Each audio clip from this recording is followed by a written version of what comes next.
This episode has been brought to you by Subject to Change Customs.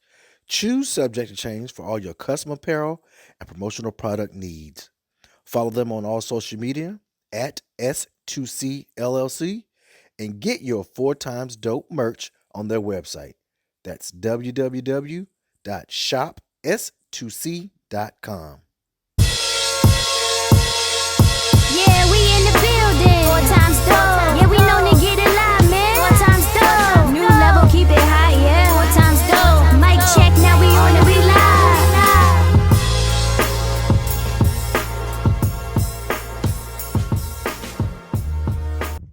Listeners, everyone, and viewers, welcome back to another dope episode of the Full Time Dope podcast with my homies, Jamie, Kisharo, Kwame.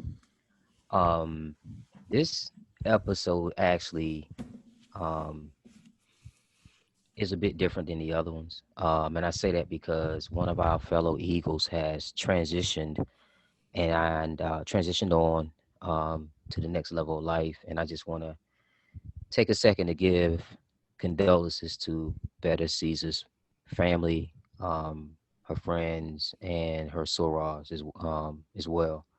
I actually just found out, actually had no idea.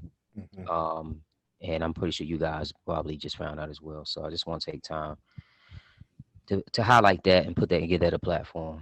So, fellas, if you want to say something. Yeah, rest in peace, Beta. She was Alpha Lambda, Fall 99. She was just a spectacular person. You know, when you met her, you knew her. Everybody was her friend. I I believe she left behind a 13-year-old son. I Yeah. believe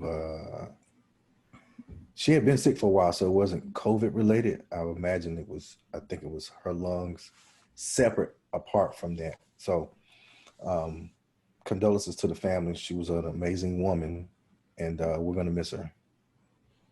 She was like, I'll just piggyback off of that. She was definitely like just a breath of like fresh air. Always positive, always Hmm. smiling. Never had like a negative thing to say about anybody. Like anytime you saw her, she would just light up. She just had that energy about her. So she's definitely gonna be missed. So I guess we got another angel watching over us. So definitely condolences to the family. Alpha Lambda 499. Our hearts and prayers with everybody. So. Yep. Yeah, almost my condolences as well. Like I said, it's been a while since I last talked to Beta, but of course, when I last talked to her, like y'all just already said, she's always nice, smiling, very positive person. So, like I said, I just wanted to just send my condolences as well. And one of the coldest names out there, man. BETA, Beta Caesar. You ain't gonna forget that, Tom Jones. No, brother. Ever. You never Beta Well, Caesar. ever, man. Definitely. Rest in peace. Rest in Rest in peace, peace. lady. So, fellas, quickly, real quick. I just want to. I got to bring this to the forefront. I had this really interesting conversation with one of my female friends last night, late last night, and she was calling me for some male advice. Hmm. Her ex, she and her ex split, and she mentioned to me one of the issues he had was that he couldn't handle. Well, excuse me, I'm sorry. But he had an issue with her making significantly more money than he did. Poor fella. Significant? What's significant? Shit. I bet she didn't tell your amount. I Well, can't wait. Put it this way. She could cover the bills twice. Gosh, Right? ooh. Okay. That's what we in here for.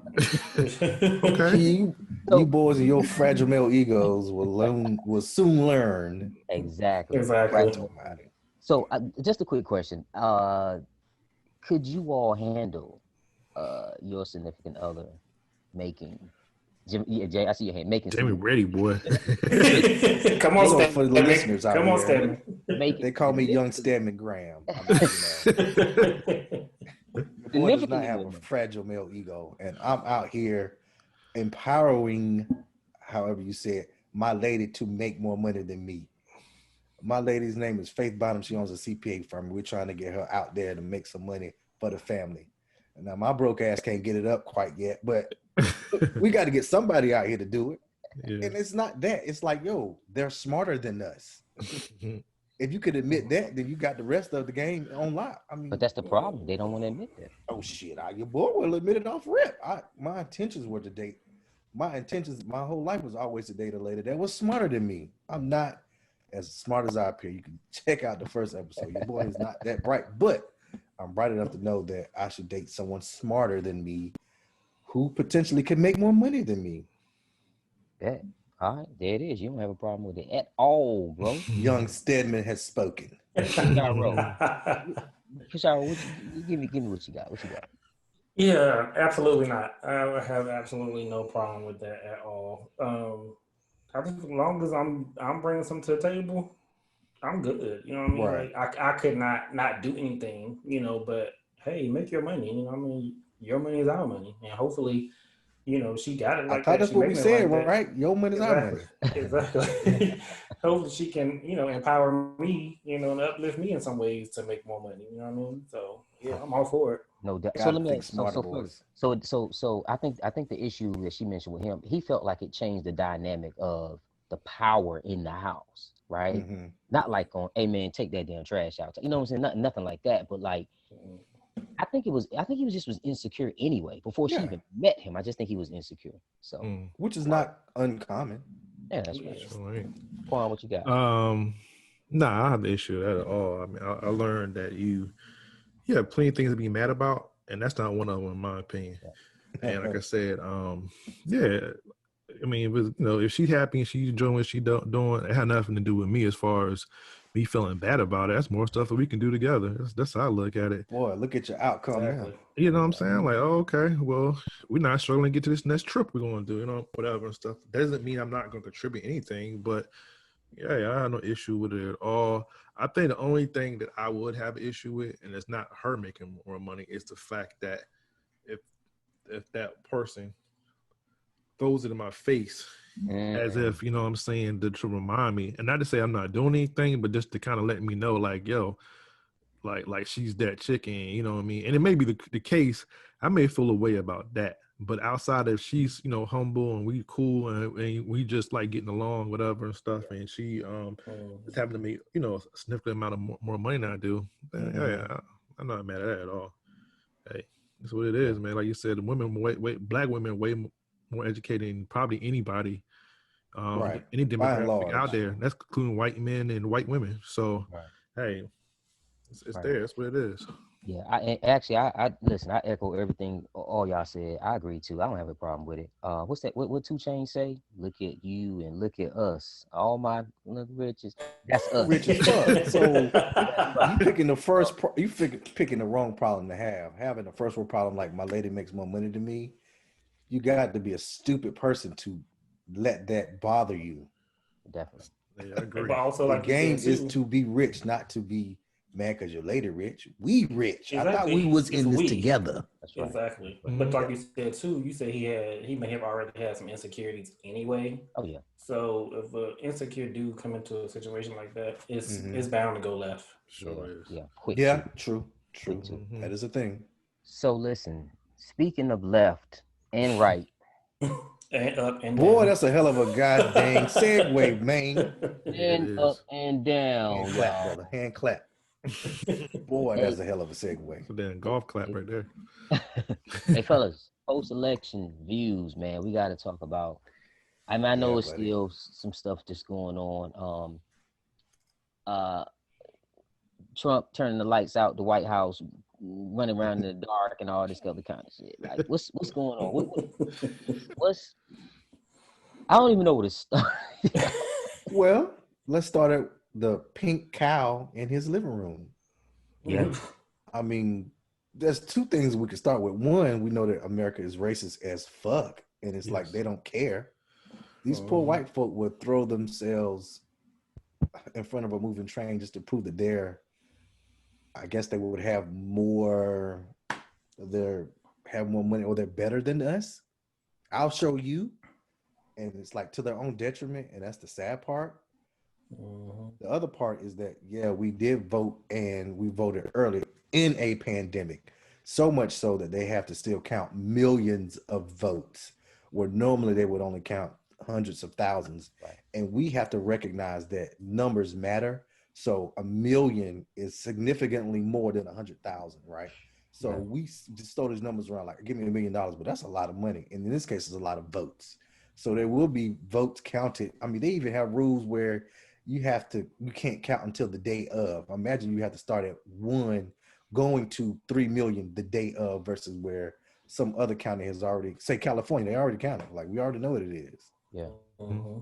So these old antiquated electoral systems need updating. And I think that goes back to us getting rid of these boomers. Y'all got to go. Golly, y'all in the way. Hey, they hanging on. Technology would handle this in seconds where we're physically counting shit. What the fuck? What are we doing, man? That's true. That's You're right, though. 100%. Yep. Yeah, man, it's a lot. Like you said, it's a lot. You don't know where to begin at. Jamie definitely hit the nail on the head with the fact it's the system. First of all, like if you go anywhere else, it's no popular vote. You know, anything else is a popular vote. Who you get more votes, you win. Right. And I understand, saying the electoral college system is supposed to give the smaller states an opportunity to be represented and all that, but a lot of things need to be updated. Mm-hmm. And if you're already going to do electoral votes, then at least go to the system like Nebraska and was it Maine, where they actually so you win like the districts between there. Districts, so, right. So you don't get the whole state, whatever. So you won that's in the district. If you get like 7 districts out of it and the other one get 5, you count the districts that go towards, right. in order for you. So then that also gives the candidate the opportunity to actually be in some of those states to actually win those votes. It changes the whole system versus if you already know you're going to lose Tennessee, there's no point going to Tennessee. Like, why are you going to go there and campaign there? Not go to California. But if you can go to Tennessee and also win, if there's like 20 counties and you can win like 5 or 6 counties, it may be worth you going in there to get those 5 or 6 counties. You know what I mean? Mm-hmm. So it changes the ballgame and of how you can get these votes. Either way, they need to change that system first of all.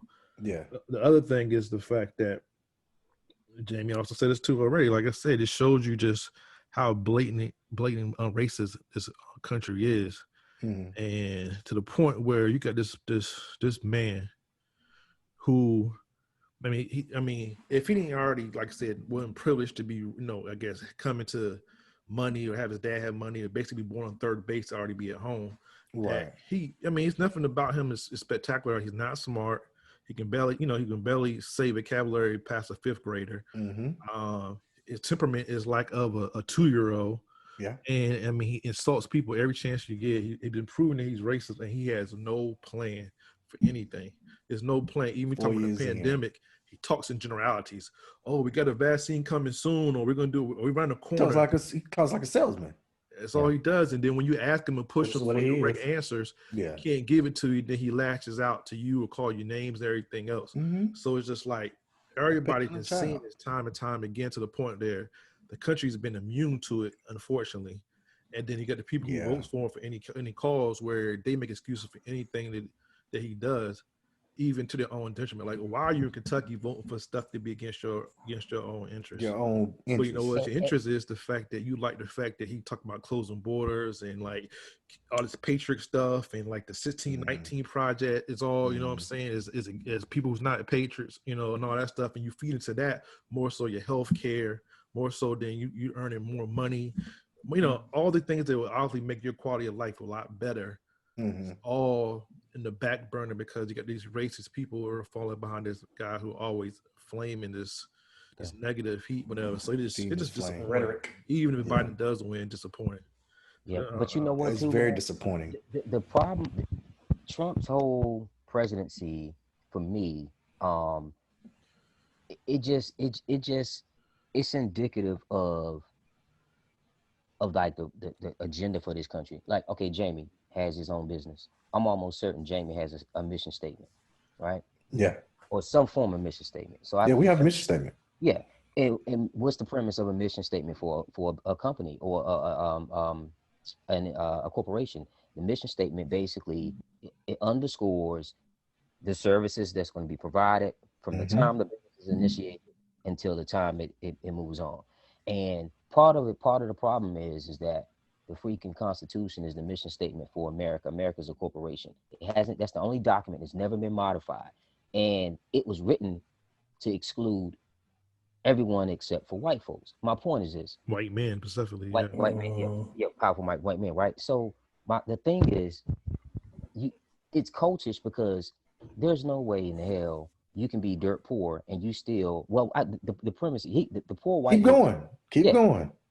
Ain't no way. He doesn't speak their language financially, but that's just how evasive he is and how powerful the element of white supremacy and also entitlement is. You see what I'm saying? So his presidency is the perpetuation of white male dominated supremacy and to exclude any elements of minorities in this country. And that's the problem we have with these damn baby boomers. They're part of that entitlement. They're trying to clinch on to the last bits of life to have some form of control. There's no way, no offense, that you're 89, 79, 80, 75 years old, you should still be holding some type of office or whatever the case may be. Go sit down, Grandma. Or great granny. I mean, Diane, I said it last episode. I think her name is Feinbaum. Could be Feinstein, I believe. Yeah. She's 89. So literally, you were saying she's 89. What are you doing? Yeah. And then we can go on in terms of the rules being rigged and him getting rid of these sorting machines in the post offices and then placing one drop-off box like miles from the other ones and trying to tweak the rules and stuff like that and electoral college, all this stuff. I think disgusting, man. It is, man. Kashara, what you got? Y'all pretty much summed it up. It's just everything y'all saying is draining. It's mentally draining. Like I was telling somebody, I was talking to one of my colleagues today, and I was saying how I went to bed last night, and I was just like, I can't look at no more. When I get up in the morning, whatever happens, happens. It is what it is. So when I got this morning and saw everything that was going on, we were talking, and she said to me, she was like, it's like sitting, waiting to get your STD results to find out what's going on. And I was like, you know what? That's funny, but it's true. It's like it's true as I don't know. Just come on, let's just come on, just get this over with. It's just I think Kwame said this. Yeah, Kwame said this last week. It made me think about something. You said something to the effect like anybody who will vote for Trump. You said make you look at them differently or make you think about who they are. Of course I would, exactly. I said, it tells you what you think about somebody as a person and what they think about you. And a lot of people who think like that, I'm not saying all white people, or because black people vote for them too, but I'm just going to focus on the white people right now. It's the fact that like, they are cool if someone act cool with you as long as you stay in your place in a sense, whatever and stuff. So you can talk about surface stuff, about like sports or the weather or whatever it is. Very surface stuff. Very those things, and it's fine. But as soon as what I'm saying, if it's something traumatic that happened to anybody else, when it happened to a black person, whether they're getting killed or anything that's just not right, it's obviously not right. Then we're in a damn pandemic. We're in a pandemic. Yeah, they don't understand it. They don't understand like, well, he had to do something or she had to do something to cause this.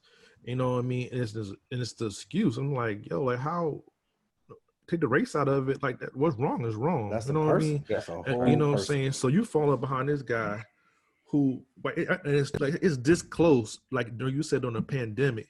So imagine if this wasn't a pandemic, Trump would have won the landslide. Oh yeah, definitely. Because we struggling in a pandemic. We had no plan.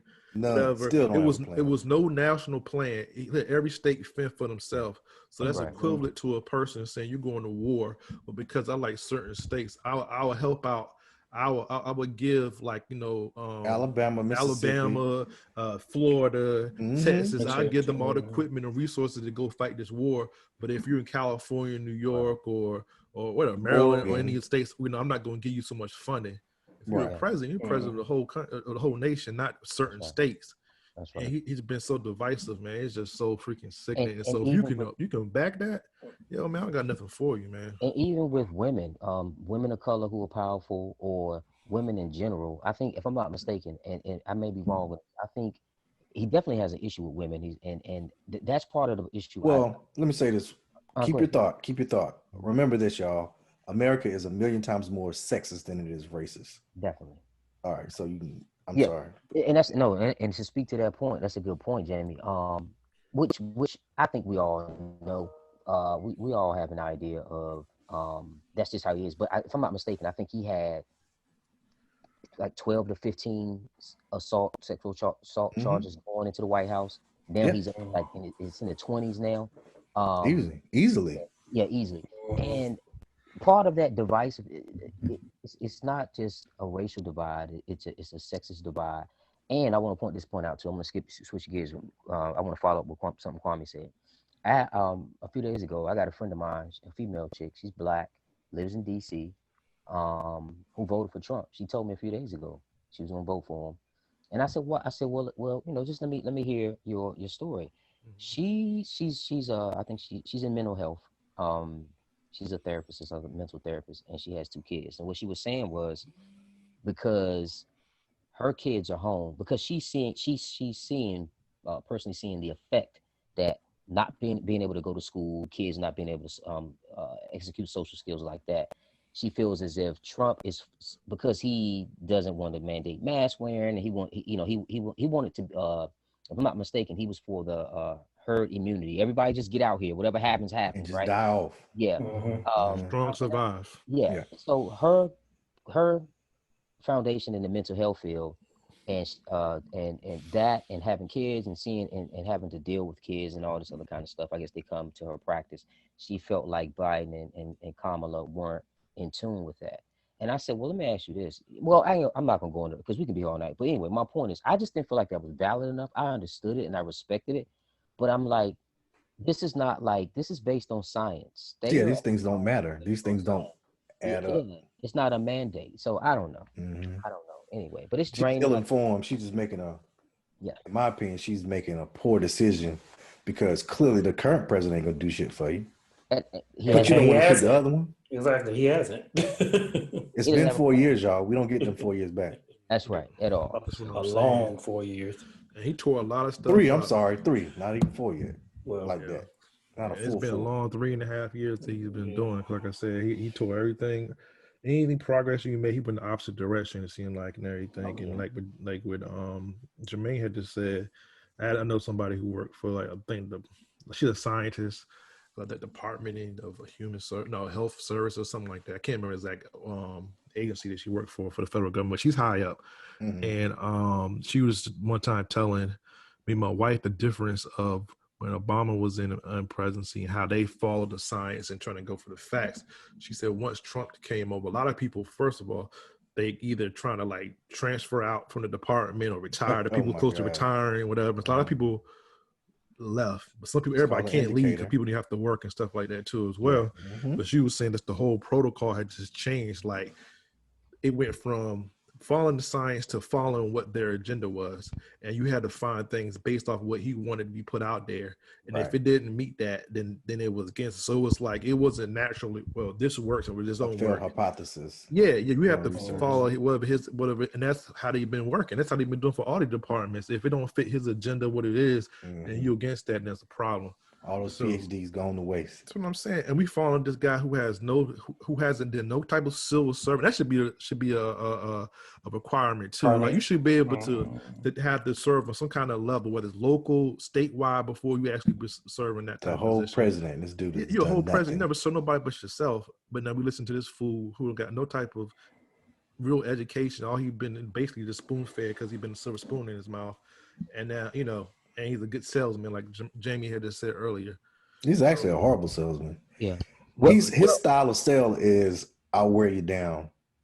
There's all styles, different styles. He's consistent. Selling the value, just wear you down.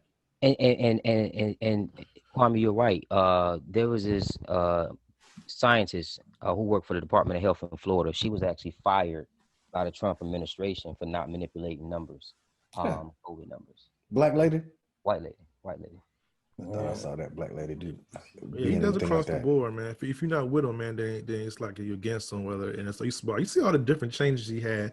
He comes in this office that have the most Like he got been married 3 times, got all these he got allegations, you know, his freaking porn Paid stars, 300,000 everything is for some trim. Paid 300,000 for Stormy Daniels. I think he paid her off like No, it 200. was 150, Doc. It wasn't 300. I thought he gave He it got a 250. deal. He got a deal. She got for it. him. She got a steal. She had a deal with that little She mess. talked about him bad in the book too. She was like, She ain't lying. I mean, yeah. these people aren't lying. This freaking man been impeached and everything, man. But That as you white can tell, privilege is a motherfucker. man, it is so Golly, bro. obvious. You It's let a sickening, fool come man. in to be Undefeated. president. You And we talking about still here breaking waiting, glass just trying to ceilings? figure out what's going on. We still waiting right now to figure out when this thing gonna be over with. Because we're in a pandemic. Normally, we would have had votes counted, but they've literally had to be mailed in and dropped off, and they have to physically count them. But And it that's what makes sense. narcissists do. He's a severe narcissist. Oh, yeah. That's it. Yeah, it makes sense, man. But you know, as you can tell, we all got a lot of trauma dealing with this, and we don't know what the outcome going to be. So it's tough. You can tell if we sounded like we in our feelings about it, because we are. And You should too. you know what I mean? Because it's We are, and you ridiculous. This should made be no too. sense, man. Like right is Nah, right it and wrong doesn't. is wrong. So, anyway, we can move on to the next thing. Next topic, we kind of want to just kind of jump into is the effects of like childhood trauma for Black boys, or men, and why people don't talk about it. Mm-hmm. But and I want to put out here before, I know trauma happens to everybody, every color, every race, women, whatever. But we focus on Black men because it's before Black men on this podcast, and we want to be the focus right now. So, so Jermaine, what's your thoughts about like trauma in the Black community for Black men? Oh man, I have a lot of thoughts on it. But I'll begin with this. I think what goes unnoticed is a lot of times in the Black family, we develop post-traumatic stress at a young age, just dealing with community. You know what I mean? Like what we see in our communities. And a lot of times too, I think what goes unnoticed is, a lot of times our parents didn't get they didn't get training on one, trying how to raise us, how to deal with issues and all this other kind of stuff. More so, the single parents. So they did what they did the best they can do with what they had. But I say that to say how they handled things, we kind of adapt to that. If you're a male coming up in a home with a single parent who's a female, then you can take on how she dealt with issues as a man, whether it be um, emotional or whatever the case may be, and vice versa. But I think what needs to be understood too is that it happens early, and also too, if I'm not mistaken, I think the research shows that by 18 years old, if when a male has experienced mental issues or emotional issues, whatever the case may be, they're less likely to seek help between 18 and 25 years old, because now they have to come into a different type of manhood. I mean, there's transition to a different type of malehood. They're around more friends who appear not to have these issues, so they're putting on the front. Yeah.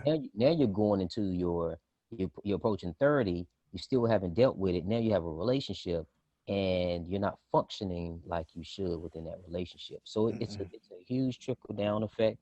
And in the Black community, it's shunned upon to get help, right? It's looked at as unhealthy, or you're psychotic if you don't. When damn near all of us need some sort of counseling, right? Counseling something. But I just think it's dangerous. It can be dangerous if it's not if it festers, if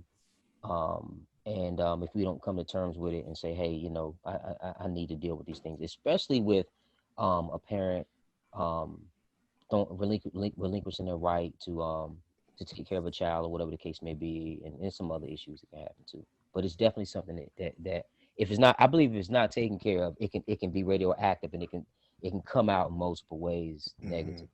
So, Jay, what about you, man? What's your thoughts on it? Well, I believe in situational things, but by and large, we're kind of more of the same that we're not. In this particular case, your story may be, of course, different than mine because it didn't happen in, say, Red Springs, North Carolina. In regards to childhood trauma, and it depends on how heavy it is or how you handled it. And I think a lot of it in this particular case, in my life, I didn't have any quote unquote childhood trauma because I had a lot of male figures in my life. I had a grandfather that stayed two doors down. I had a stepfather. He was bad, but he was still there. And I had black male teachers. I had plenty of black men in my church and in the choir. So I was always surrounded by black men, coaches, they were always there, where they're not as available in some other places now. But in my little town, in my little county in North Carolina, it actually worked for me. So trauma-wise, it was that my actual father wasn't there, but that nigga didn't need to be there no damn way because that shit wasn't gonna work out. So it's a lot of trauma that we can get over and by as adults, but as kids, as a child, I did wonder why my father wasn't with my mother. It's because they were young and they made a child. It wasn't because they were in love and had intentions of being married. In the long run, it wasn't gonna work out because they were still very young when they had me. So it was not a short game, it's a long game. Like, what's the long game? They're not gonna stay together, fool. Yeah. And that's my childhood trauma. But thankfully, I did have a lot of I was exposed early and I saw a lot of male figures, and they taught me how to be a man. Because you have to be taught how to be a man. It's not natural. Because we have our cultures and our traditions and our ways. I'll bring this up often. We are from the South in America, right?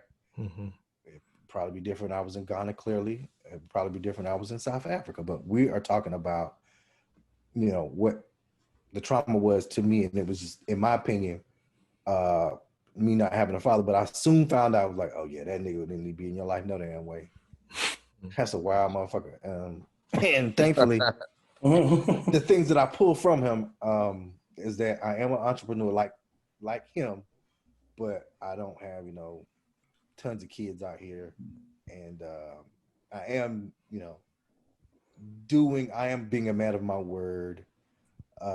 We made our peace, thankfully. We made our peace when I moved to Durham because he has one of his businesses in Durham. So I made my peace with him when I got to meet him. Like, oh, you ain't shit nigga no damn way. So I don't want that in my life every day.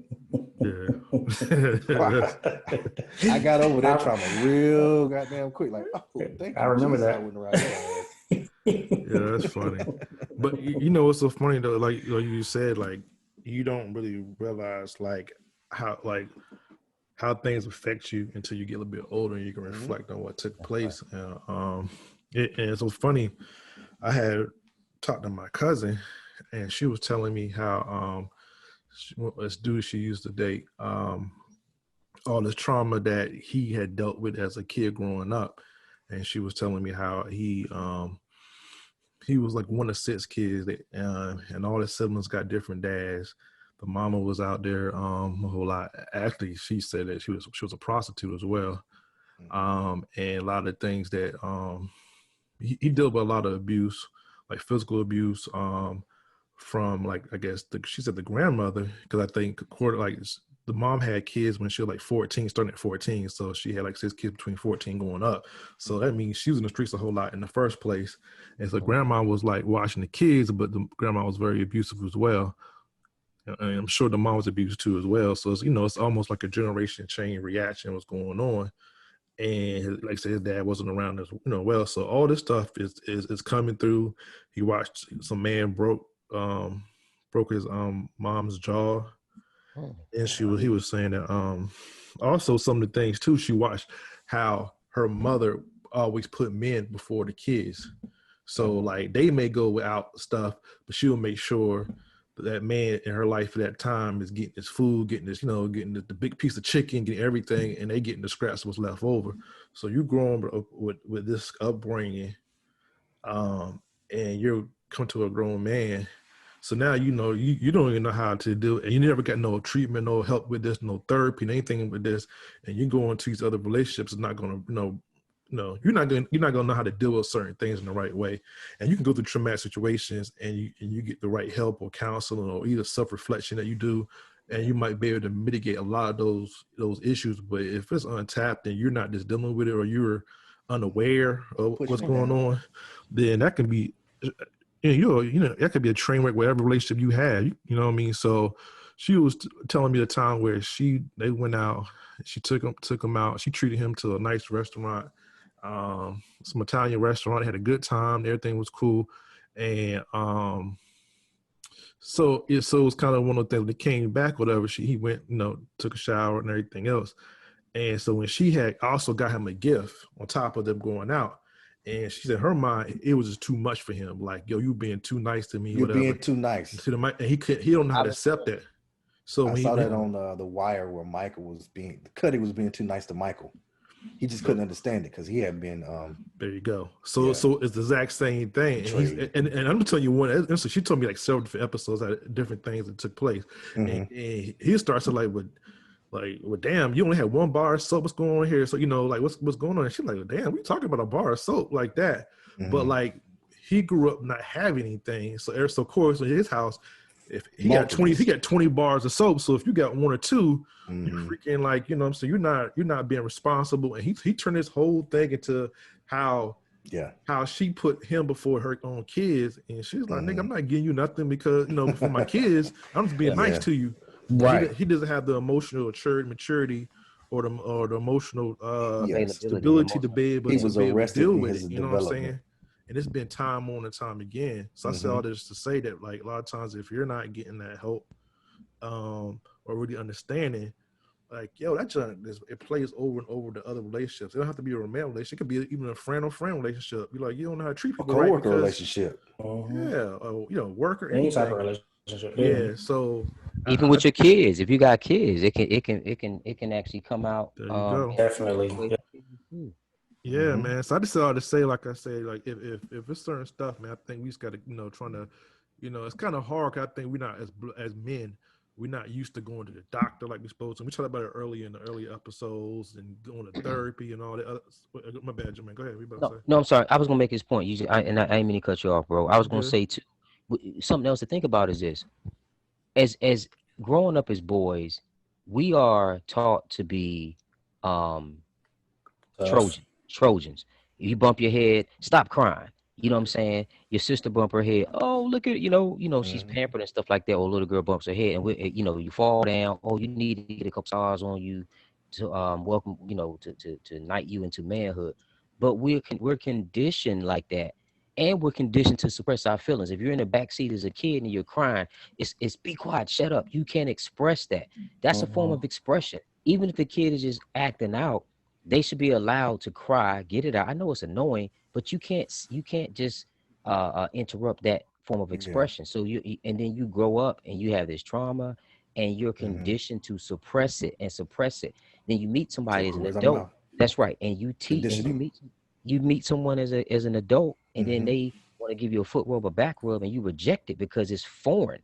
You see how inverted trauma becomes? Yes. It inverts everything. So what's good is bad, and what's bad is good. And that's how the people we see normalcy through is, if it doesn't align with how we feel or what we know, it's not normal. And everything is so inverted and screwed up. And I experienced that with someone I was dating. I won't say the name, but initially that's what happened. That's what happened. Everything I tried to do that I thought I should have been doing was rejected initially. And in my mind, I'm like, damn, what's going on? So it's real, man. It's real, though. It's real. It's generational too. What you were just saying about how we're taught to be tough, don't cry, don't express yourself. That's generational. Like, it goes back all the way back. Yeah. And Kashara, really quickly to that point, because I know you guys say something too. When you talk about just like credit, our parents got what I know for me, my parents got what their parents taught them. Their parents got what they taught them. I really didn't start understanding why I would hear my mom say it in high school and freshman year of college, keep your credit good and keep it stable. But I didn't learn that until I didn't learn how it worked, like That's a different how thing. the moving parts about until like 4 or 5 years ago. I'm like, okay, let me get on this. And now I see just how it relinquishes so many, it kicks in so many different doors. But even with raising kids, when you don't have a certain amount of tools, you got to work with what you have, and you pass down what you know. You can only pass down what you know. So True. you know, you got to think about this, y'all. Coming up, when we came up, pushing the 80s, late 70s, pushing to the 80s. We came up and all through the 70s. Not all, but the majority of the homes were single parent homes. So you had a woman under stress, trying to work, trying to bring in all these things, multiple kids, and trying to actually live some type of normal life. Now, I'm not gonna say that a lot of the children were treated indifferently, but I think they just did what they had to do just to survive that one to get by the next day. So my point is, I'm saying all this to say we the conditions of trying to survive didn't didn't welcome a lot of um, the soothing and a lot of the therapy we needed in house because they didn't have it. They're No, they didn't stressing. have it. What's up the Mm-hmm. tree? They didn't You see have what I'm it. saying? Mm-hmm. So we just basically we had to learn how to live with post-traumatic stress at 10, 8, 9, 10, 11 years old and not even know we have it. And then part of that, we couldn't focus in school. Part of that was probably the stress. You couldn't be yourself Mm-hmm. around your friends. That's post-traumatic stress. You can't live out who you are, or you can't express these feelings. And now you get grown, you get in college, and you still trying to figure it out. So And before you go, Kashar, the other thing I want to say that Jermaine hit on too is like when you trying to allow your kid to express something. So like I said, I'm a fairly new father, and that's the thing. I have to catch myself, what I mean, allowing my son to. I mean, of course, he's only one, but still learning when to allow him to cry. He fall down because, like you say, you grow up hearing like, "Yo, you're a boy. You want to go shake it off." And you start teaching that. And I get it. In some cases, I get the fact that you don't want no overly, what I'm saying, sensitive kid. and you don't want to be a helicopter parent either. I get that too. Yeah, I'm not saying in a negative way, but I'm saying a way where you want them to have a little toughness to them, but also it's okay for your son or your daughter, either way, to be able to express themselves and allow and understanding that's part of them learning themselves and growing and allow them to flourish. And I think you have to figure that balance out. You know what I mean? Because a lot of times we suppress a lot of stuff in our kids too, because we think we're making them tough for the world and all that. And I was like, you just got to find a happy medium when it comes to that. But yeah, Kashar, man, what's your thoughts on it? Well, actually, y'all all touched on everything. Like y'all all hit the nail on the head with everything y'all were saying. But the one common thing that I heard y'all say, y'all were talking about how it affects somebody, later on in life. And I've been dealing with that. I'm 43. I've been trying to survive for 40 years because my trauma started at 3. And I was sexually abused by someone who I thought loved me. Like I looked up to this person. Mm-hmm. Like he was just like the best. Like just that person you look up to. Like you just that person I want to be around all the time. Yeah. He was that for me, Mm-hmm. and he took my childhood away from me at Yeah. at 3. At 3, I still remember it like it was yesterday. Like it's something you never forget. It's just something you have to live with every day. Mm-hmm. But it's hard to explain when y'all talking about the effects. Like Right. it does affect you, and you don't even realize how it affects you. You know what I'm saying? Because that happened at 3. I was a very mature kid too.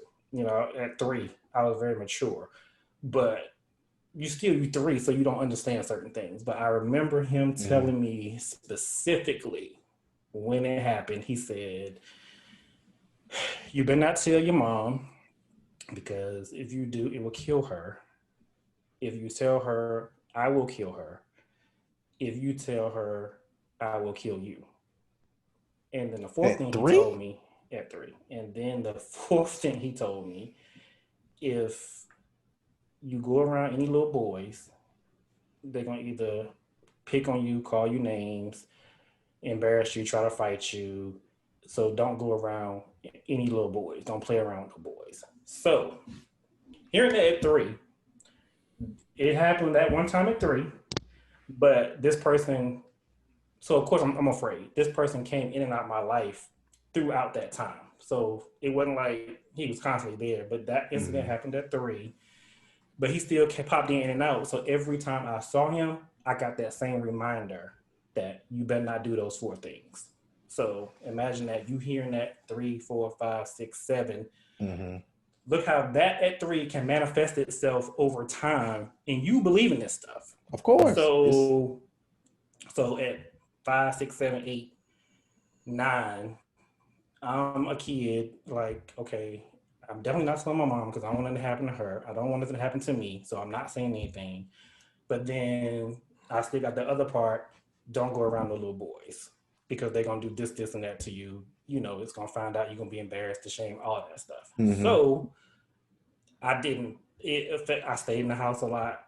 I didn't play with any boys really. I played with girls a lot, and if I did play with boys, it was groups. It was always a group, girls and boys together, because I couldn't. I was afraid to be alone with guys by myself because of what he had put in me and that fear in me.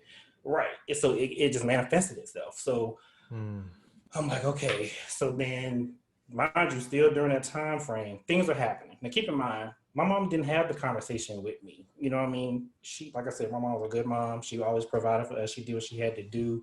But that conversation was never had.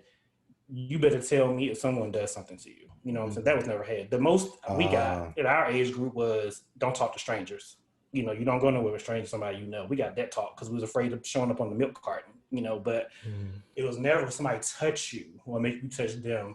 You better tell me. You know what I'm saying? I didn't get that. So that wasn't something that I didn't either, Casaro. I think my conversation we got was, hey, you know, stay away from strangers, but it's never that. It was never that. Right. It was always with family or friends. Exactly, but that's I was with family. That's what I'm saying. It's not always a stranger, so you got to keep that in mind too. Anyway, I'm saying all to say, I'm going through all of that, and things you probably don't pay attention to. Like I'm sure my mom didn't pay attention, and she probably just thought I was just being a kid. So I remember first grade, I was defecating on myself. Like I would walk around the classroom and actually poop on myself, and I would like drop it on the floor to make sure nobody would see it. But I was doing that, and I was just like, at the time, I didn't know why I was doing it, but I was doing that. And I remember the teacher, you know, sending letters home, you know, saying, you know, your son is pooping on the floor. You might want to watch him, blah blah blah. So, you know, my mom had to talk like, what's going on? Maybe you constipated. What if she wasn't thinking about something could be wrong? Right? She wasn't thinking about that. Yeah. Third grade, I was writing like curse words on the wall. You know, I ended up getting paddlings. You know, back then you could paddle and your parents could flip out. Definitely. So I got paddlings for writing on the wall. I got in like fights, you know, from like first grade to 7th grade. It was just something constantly going on, but you not knowing something's up with this kid. And you know, can't tell them what's going on. Right, but I'm a good student, but these certain things are happening throughout my childhood. Behavioral. You know, right. So it's affecting me, and we really not knowing what's going on. So of course, from 3 to 10, guess what? The abuser, he comes back. He actually has to come and stay with us for a little while. And man, we lived in a 2-bedroom apartment at the time. So my mom and my stepdad's room, and then it was me and my brother's room. I had a twin bed. They had bunk beds. So this person had to come stay with us, and it happened again. At 10? At 10. 10, and I think I want to say at least a year, maybe. It was a long period of time because he was there with us for a long period of time, and he had to stay in our room. So I was waking up every night to endure this stuff. Right. And right under my mom and stepdad's nose, right in the same room with my brother sleeping. It was horrible. Like every night, a piece of my soul was just getting snatched away every night. Every night. So 10, 11, that's going on. Still not saying nothing, still afraid. And you would think at 10, 11, you could talk by that time. But you would talk at 3. Not the same time. Right. So that happened, and then I remember he ended up leaving but he left right before my grandmother died. And my grandma was the closest person in the world to me, like the closest person. Not that I think she knew, but she didn't know. It's like one of them things. Like she always held me close. You know what I mean? And always told me, don't ever let nobody, make you feel bad. Don't have low self-esteem. Always advocate for yourself. Take up for yourself. So it's like she instilled those things in me, but I still had that fear of what I was told at 3. So I remember the day that she died. Right before he left was the day before she died. And like before he left, he said that same speech to me again. And I remember the next day my grandma died. And that was just like, pieces of my soul was already getting taken away each night. But that moment that she died, that day, Kisharo Alexander Easterling died. Like, that was it. I was done. Like, I was just a child existing in this world, not knowing what was going on. I had no emotion. I had nothing. Like, that was it for me. Mind you, I had 2 brothers by this time. So still not playing with boys, playing with the girls. And I'm always the husband, the doctor. I'm always that guy. So I'm like, okay, well, somebody wants me. I feel wanted, because that's the role I played when I did go outside. But I always held my brothers close. Like I kind of manipulated them as young boys. They probably don't realize it, but once they hear it, they might. I didn't want them to go outside because I was afraid of what could happen to them. Like I sheltered them because I was afraid what happened to me was going to happen to them. Like I never wanted to let them go. Never. So I'm just trying to, get y'all the story so you can see the effects of it. So 10, I'm done. Like I'm just existing. So I remember I turned 13. We moved again because we moved a lot. And I'm home watching my brothers. My mom is at work. My stepdad is at work. And I was watching the Sally, what's her name? Jesse Raphael. Yes. I was watching that show. And they were talking about child molestation and how it's suppressed. And a lot of it you don't remember, but at some point it will come back to you. So I remembered everything from like the 10, 11 range, but I forgot all about what took place at 3. Like I forgot all of that until I watched that show. And it all came back to me in that moment. And I broke down. Like the fear of telling my mom was gone. I called her at work. I was crying. I told her what happened. She rushed home. My stepdad rushed home. I told him I couldn't hold it in anymore. It was killing me. Like it was literally killing me. Like, cause like I said, I'm just existing at this point. Like I'm just a kid, just in this world, just here, not doing nothing. So we talked, we had the conversation, we prayed together. I remember that. But from that point on, I don't know what happened. I don't know what happened to him. I never saw him again, ever. I don't know what they did. They said they handled it. That was it. But the piece that was missing was the help. Like I needed to get help because I'm still dealing with this situation. You know what I mean? So it really wasn't dealt with as far as me. So the summer, starting high school, things start to get a little better for me. As far as like, okay, I told my mom I'm good. Let me try to do some stuff I never did before. So what I do, I go out and try out for the football team, the JV team, high school. I made it. I played 2 years. I started finding those bonds with dudes, and I'm like, okay, this ain't so bad. But I'm still guarded. I'm still guarded. Like I'm not doing too much. I can play. I'm gonna play on this team with y'all, but it stops there. You know what I'm saying? I'm not doing nothing else. And the other things started happening too, like these same girls that I was playing with growing up, we all in high school now. I'm looking at them like, y'all starting to look different to me now. Like, so, bodies chest started to poke out.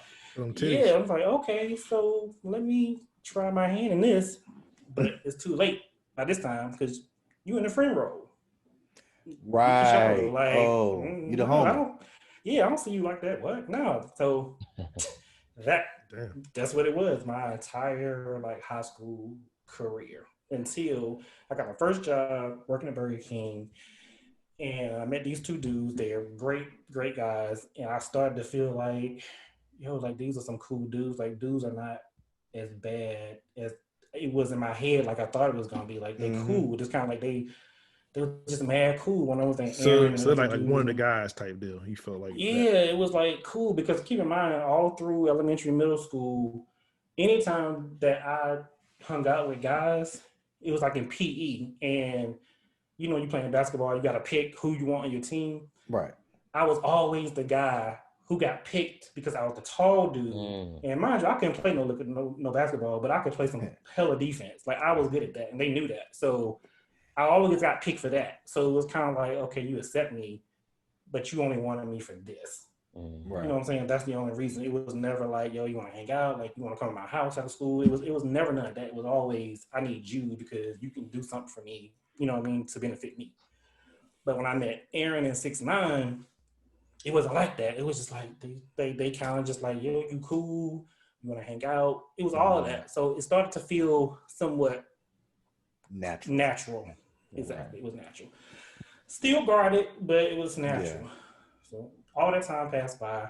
It's time to come to North Carolina Central University. And I meet Jamie Patterson, Jermaine Jones, and everything I felt with Aaron 6ix9ine, I felt it, but it was like times 10, if that makes sense. It was just like, I had conversations with y'all. Like I never felt like I had to be anything but myself. You know what I mean? I never felt like I was being used to anything. Yeah. It just felt good. You know what I'm saying? Yeah, I was like, come on, let's go. Yeah, and that's what it was. But I said, yeah, let's go. We ride. You taught me. You was always like, let's come on, let's do this. What you waiting for? Let's go. Like you was that dude who just, you really made me think differently. You always pushed me. Anytime you felt something was wrong, you'd be like, dog, come on, don't worry about it. Come on, don't sweat it. That was you. You was always like, let's go work out and walk a complex. We did that. Let's go play racquetball. I was like, I don't know how to play racquetball. I'm going to teach you. Me neither. Yeah. So you did that. You know, learn today. I felt good about that. I felt we had a connection. Jermaine, same thing. You taught me things. You always kept me straight with the haircuts. You know what I'm saying? One of the things I did learn from you, which I think I went overboard with it, to this day, you was like, you got to always have a fresh pair of Reebok Classics. You told me that. And my dumb behind, like, I had every pair in the world of type of Reebok Classics, not thinking, you can have other kind of shoes too, but I always had the Reebok Classics. Got these classics done. So he was like that, and then my sophomore year, Kwame, I met you, and it was just like, you kind of gave me like a sense of purpose again, like what I felt with my brothers. I kind of felt that, even though we only like 12 months apart, but you made me feel like that big brother in a sense again. You know what I'm saying? You taught me about books and about art and about geography and about history. It was just like, I just learned a lot from y'all. You know what I mean? And I felt like once it clicked for me, and we talked about this on another show, it clicked for me when we went to Freaknik, and I felt whole again. Like those pieces that got chipped away, like it all came where it needed to be. Oh, that scattered ass down there, did it? So, it was just like everything just came into place. So I just feel like I really feel like I just owe y'all a lot. Like y'all really do not understand. Like I feel like y'all kind of saved me in a sense because I didn't want to leave Greenville, like because I wanted to, but I didn't. I did not want to leave because I did not want to leave my brothers. But I felt like if I stayed, I was literally going to die. Like I could not stay there because the memories of all that, it was just too much for me to bear. But I had to, you know what I'm saying? I felt guilty for leaving them, but I kind of felt like they're at a certain age, I could still reach out, and check on them. But I would have died if I stayed there. And so coming to North Carolina Central and meeting y'all, it was what I needed. I had to. I felt like I was growing, as a man. But one thing I didn't tell y'all through those 4 years of our friendship or whatever, I was going to therapy. Like one thing I was like, I'm determined. I'm going to get help for this, and I'm going to work this thing out. And you went to therapy. I was going to I need therapy. to stop you here. You went to therapy in 1996. That's way before it's fashionable. Come on now. Let's talk about how ahead of the game you were. Yeah, because and where were you going? I'm about to tell you. Oh. The good old Lincoln Medical Center, right? Oh, right. That's right. Come on through. That's where you going? That's yeah, they're about Winn-Dixie. Physicals to get online, you got to get a physical. Yeah, I went there. Lincoln, salute. Yeah, a lot of times y'all thought I was going to class. I would have been, but I might have dipped out early or whatever. But I was going to Lincoln Medical Center, like for 4 years, from like 96 to 99. Yeah, 96, That's 99. impressive. I was going to, and I was just like, and I wanted to tell y'all, but it's like, it's timing. You know what I mean? Everything is a timing. But you don't have words for that. Yeah, and it's hard because you don't know how it's going to be received. Because that too. Like I said, child abuse, any type of trauma, it affects you. You know what I mean? But that sexual abuse, that shame, that embarrassment, that feeling of being alone, like there's a lot that comes along with that. You know what I mean? It's a lot. But I was one determined brother. I was like, yo, like you need to get help because you're not gonna be no good to nobody if you don't. And Kisharo, you know what? I think the fact that even back then, I think you said it. I think when you leaving high school, meeting those two guys, I think that's kind of where that strength to even want to just be, to live, right? I think that's when it came. And I think then when you come to NCCU and you meet people and then you meet us, I think the willingness to, you see us giving life and receiving life from each other. And I think that was just paramount for you to, you know what I mean? Because who at 18, 19, like you gotta have some type of strength. You understand what I'm saying? That's powerful as hell, man. And I definitely salute you. And you right. This is new to us. I know I didn't know. No, I had no idea. He just confessed today. This is new information. Yeah, very few people knew. But I just felt like it kind of came up because I had a conversation with my brothers and they were talking about me coming home. And I think my middle brother Lionel was just like, well, I know you're not gonna come home because you never come home. And I'm just like, well, why you say that? And I was like, he was like, because you never come home. So in that conversation, because I'd already told them, they knew about what happened, but in that conversation, they were just like, you don't come home because of what happened to you. We know, it's a trigger for you. And I was like, it is, you know what I mean? Like, there's definitely a trigger. Yeah. And I go home because my mom's there, but I don't go home often. And I it's just something still there that just will not allow me to. Yeah, that's right. I just can't. When I'm there, I'm in and out. Trust me. Like, I'm in and out. I don't even really want to go nowhere. When I go there, I want to stay in the house. Like, I don't, I will go. I will say when I do go home, one of the guys I was telling you about, Aaron, that I met at Burger King, I will contact him. And we have gone out to dinner a couple of times. But outside of that, if I go to Greenville, I'm in the house. Yeah. You know what I mean? I just don't go there too often. And I feel bad because, because my mom. You don't have to apologize. But she understands, you know what I mean? And I feel bad for if I get my kids because I'm like, I want them to go to grandma's house more than they do. But I think they're so used to what it is, and I don't even think it really matters because they see her, they know her, so it don't really matter. But it still affects there of this trauma that I'm still dealing with, to this day. Like the hard part I think I got through, but like I said, it feels like a scarlet letter and you never get over it. Yeah. It's going to always be something that triggers it. And so like recently, y'all know my dad passed away. I got triggered because when he passed away, one, I felt like I never got a chance to tell him about this and I wanted to. And then two, I was angry. I was so angry, like I said, the defecating on myself, writing the curse words on the wall. I was acting out. I was angry at him because I was like, yo, if you were here, this wouldn't have happened to me. But then I had to step back and be like, well, you could have been here and it could still happen because I was still home. You were still home. And waking up every night 2 feet away from my mom's bedroom and this was happening to me. So it really didn't matter if he was there or not. But I had to, do some self-reflecting like, yo, I can't even be mad at him because whatever reason he wasn't there, that was his reason. But this still could have happened. Mm-hmm. Yeah. Well, like I said, man, we definitely appreciate you sharing it. That's not an easy thing to talk about. Like I said, and some things you're saying definitely make sense. Like Like even when we was in school, even like I said, I know you don't go home that often, whatever. And even when we was in school, the pressure I always got like you really didn't care being there, and you know, so it all makes sense, you know. But it definitely, man, you know, it's brave that you actually share something like this, whatever and stuff, man. Yes. Like I yeah, you still salute never you, know what man. people, yeah, man, you don't know what people really going through, and Yeah, you don't. even the fact that you just saying like you went to like you said to this counseling 'cause 4 years before it's fashionable to get counseling, like 20 yo, years. Oh We've yeah. been in school since 95. It's 2020. That's 25 years ago. So he was there 20 years. It's fashionable now. You say exactly. my therapist now, but you wouldn't say that 5 years ago. Certainly not 95, 96. Definitely want to say it back then, you know what I'm saying? Because people, you know, but definitely, man, I think that's good. The fact that you actually trying to help yourself, you know, be in a better place and everything else. Yeah, So definitely. And I And, want to and help it, other people too. You know what I mean? That's what the whole yeah. point of me sharing, because I like, Right. we It's as not a scarlet letter. black men do not want to talk about this. And I get it. I totally understand why you don't want to talk about it, Mm-hmm. but you need to talk about it to somebody, because it's gonna eat you up, and even if you, it's gonna resurface somewhere else in your life. Yeah, So whether you, it be alcohol, yeah, drugs, or it's even going you doing it. That's what somewhere. happened to R. That's Kelly what Trump. because he was Mhm. Right. traumatized and You it came got out in the form that it came out in. exactly. You got to talk to somebody. If it's a close friend, a Mm-hmm. preacher, therapy, whatever.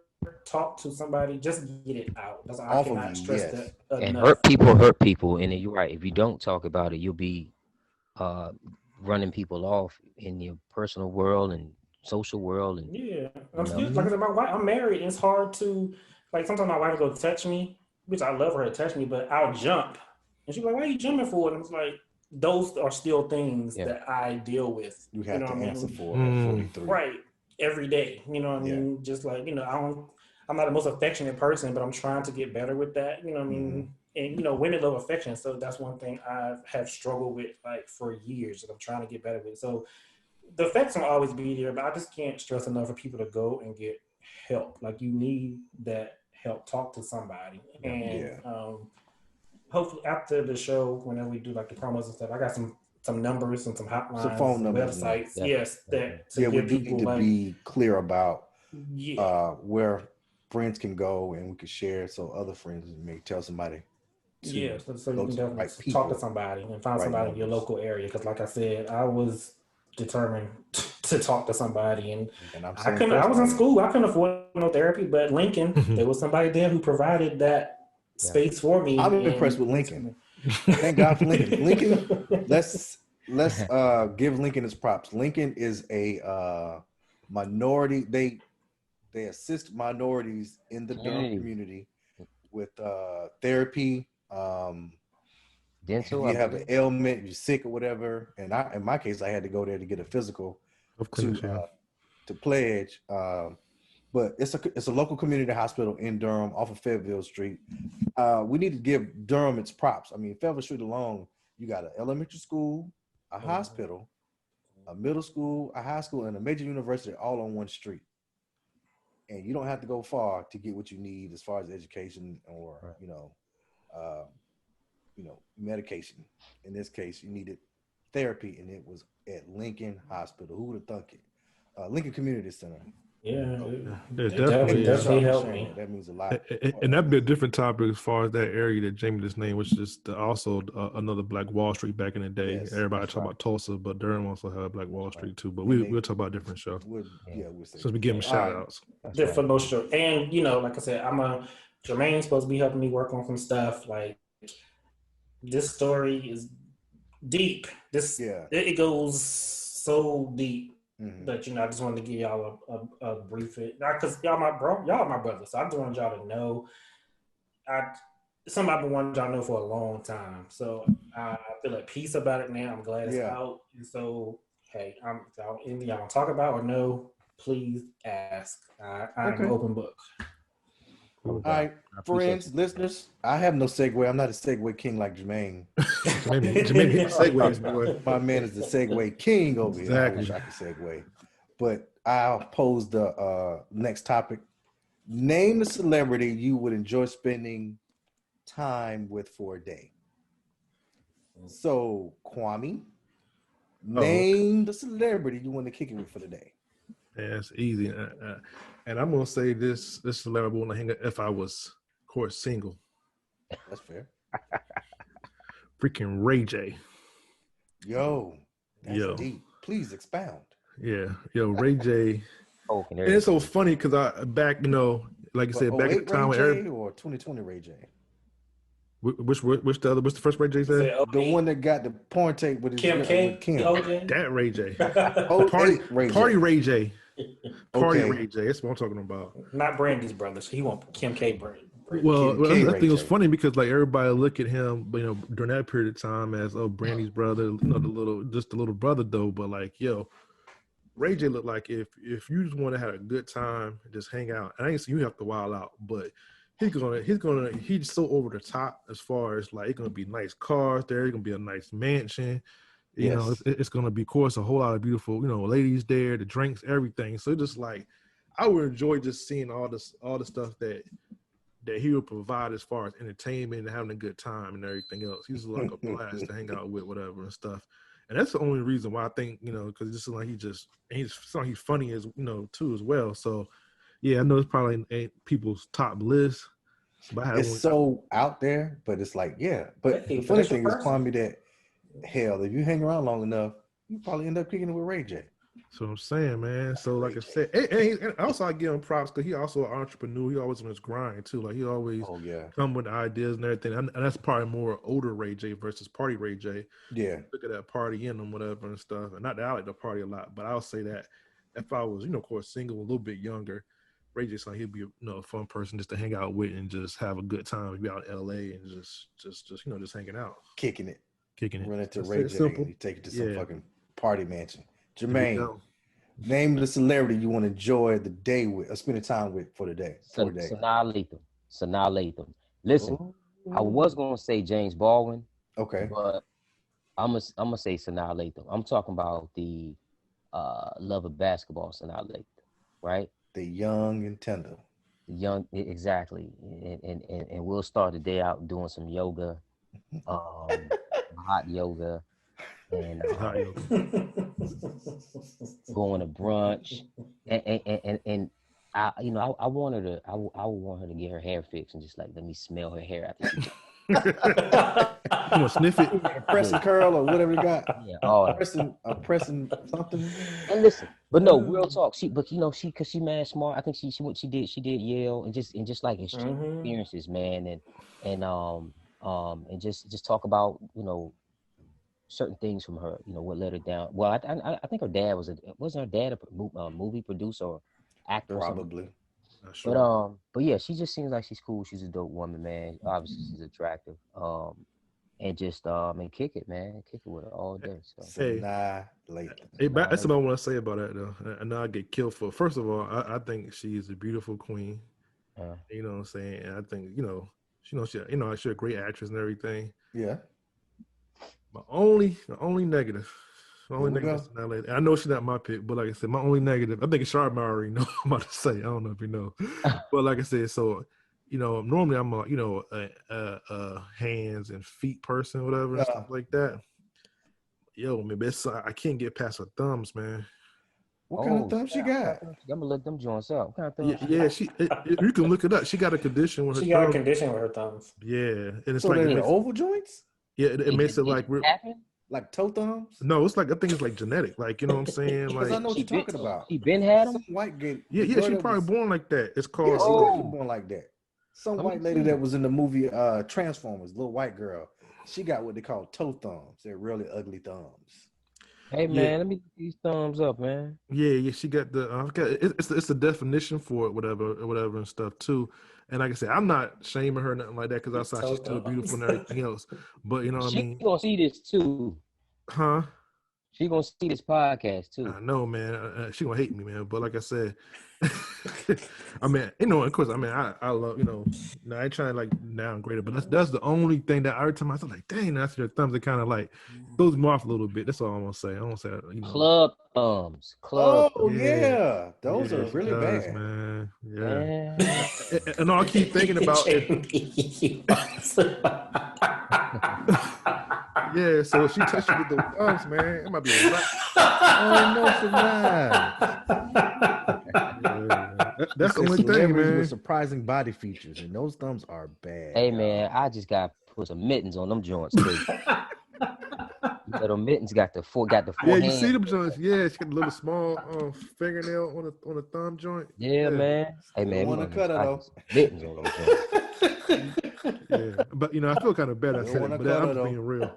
Hey man, hey Quan, I just wouldn't bring around you, yo. I just no, man. Thumb too, yo. You keep bringing the pictures, showing them. Still want to cut it though. Yeah. She. Yeah, man. But you know what? I think she's subconscious of herself. A lot of times, because once it was brought to my attention, like I was like, "What's up with her thumbs?" But it was just, this even without me knowing anything. I kept seeing them, and then when I looked it up, I realized she had something going on too. But then I've been paying attention to her moves. She does. I think she does a real good job trying to hide her thumbs too. Oh, what? So I never noticed that. It's like a that. Clubbed. This is my first time ever hearing this dude. Like for real. Wow. Okay. Yeah, we should inform each other, yo. Jermaine, your girl got clubbed thumb. How you gonna act? I bet you them toes is clubbed too. I hope not. I don't know what her feet look like. That's a deal breaker. That's a deal breaker right there. You can't have both now. God, hey, well, I know you like feet, man. So I don't know. Like, that might be a wrap. They can't be clubbed up though, man. They gotta be right. Nah, she got nice toes, y'all. Her toes cool. Toes are cool, bruh. Listen, but I'm just saying, like, oh my God, y'all stupid. This part right here. Okay, like, I can if I'm focused. We'll get past that thumb, won't we? Yeah, we can get past the thumbs, man. Okay, if you're listening to us, if you're streaming us, please pull up Sanaa Lathan thumb. It's called a club thumb. Y'all crazy, yo. Just educating the people on club thumbs. Just salute her, man. Just salute her. Shout out to Sanaa. Sanaa Lathan with the club thumb. Wow. Kisharo, oh my God, I had 3, but it's because I was torn. So if I could go spend a day with Will Smith and Oprah together, okay, I would be like in heaven for several reasons. One, they both, when I listen to them talk outside of the acting and the TV stuff, like I can just sit and listen to them talk like all day. It's like I feel like I'm always being like educated on something. Like I love to listen to people talk, and I love learning stuff. And I just feel like those just two people. Anytime they talk, I'm listening, and it's kind of like I always walk away with something, even if it's something small, to gain from them. And Will is funny too. So if I could just spend the day with both of them, I would be great. So those are my two. My third one, my wife is gonna hate, but if I could spend a day with Zoe Saldana, Zoe. Butter. Which era is like Zoe? I could just wasn't look at Zoe her all day. And he loved her. She was in Drumline. Yeah. Not that Zoe though. I like Colombiana Zoe. Catalina. What about Avatar Zoe? So not the Avatar Zoe. No, I can't see her, but was she an alien or something? She likes Caucasian men. But that's the only reason I went and saw that movie though, was because she was in it. So still want to cut her though. She like white dudes. I think so. Yeah, Spanish. Yeah. Oh, okay. Yeah. So those are mine. Okay, so I have 2, and they're for 2 obvious reasons. Number 1 is Damon John. I want to pick his brain because he's a very smart guy. We kind of look alike. So if you had to look at me, my doppelganger would be Damon John and Blair Underwood. So you just gotta. Gotcha. Okay. And the second person would be Stedman Graham, because I just want to see what my life is gonna be like. Young Stedman. Young Stead. And I do want to meet my namesake. He blessed me with the name, so I just want to know how is it being rich and just chilling. Because Stedman's a cool motherfucker. He don't need nobody. He don't need no money because Stedman was already getting it off. And just for the record, I need people to recognize this.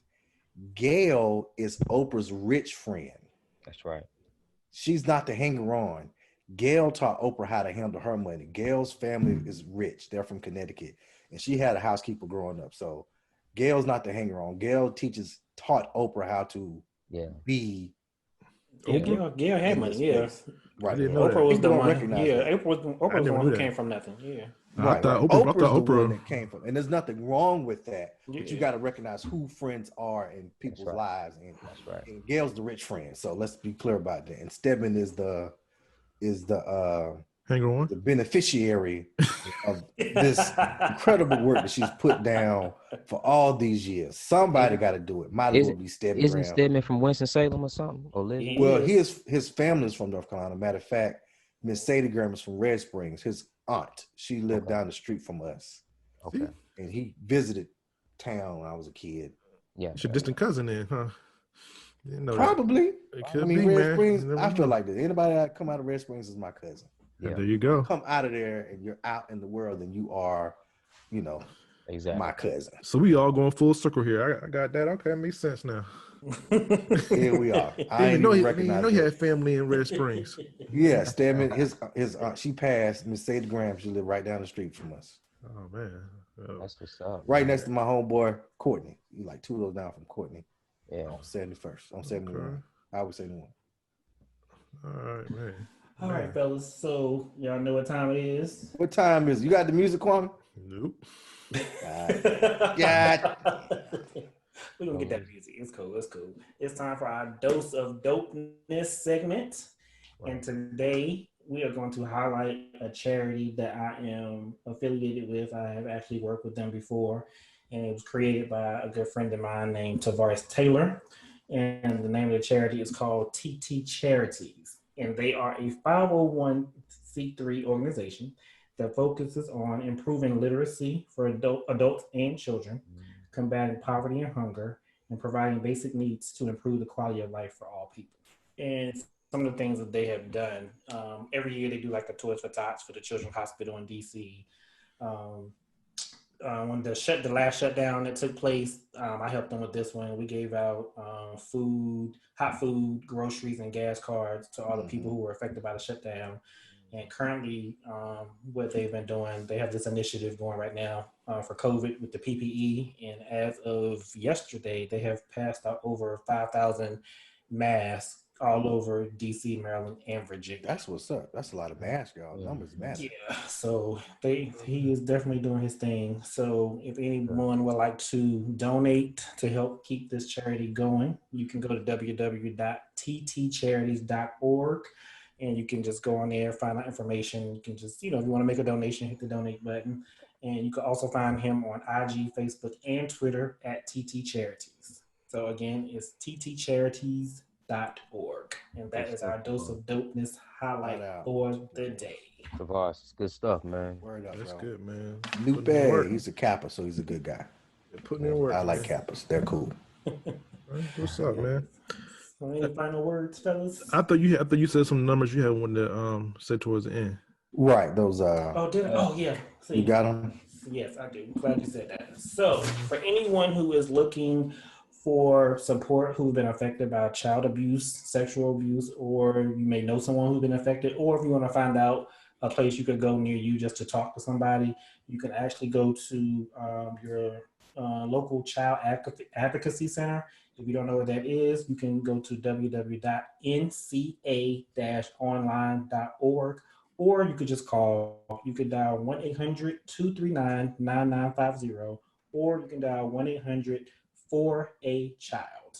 Again, if you have been abused, know someone who's been abused, or suspect someone who has been abused, you can call those numbers. Again, they are 1-800-239-9950 or 1-800-4A-CHILD. Got it. What's up? All right, man. Got it. Good episode, guys. We made a lot of headway on this one, man. This is major. Yeah, man. Mason. This might be the longest one yet. Yeah, follow us. Follow us and subscribe on YouTube, Spotify, Apple Podcasts, 4 Times Dope Podcast. Yes, or if you have any questions or comments about this episode or any other episode, you can always email us at 4timesdopepodcast@gmail.com. Cool. Good stuff, man. Until It's next good time. stuff tonight, fellas. All Yeah, right. man.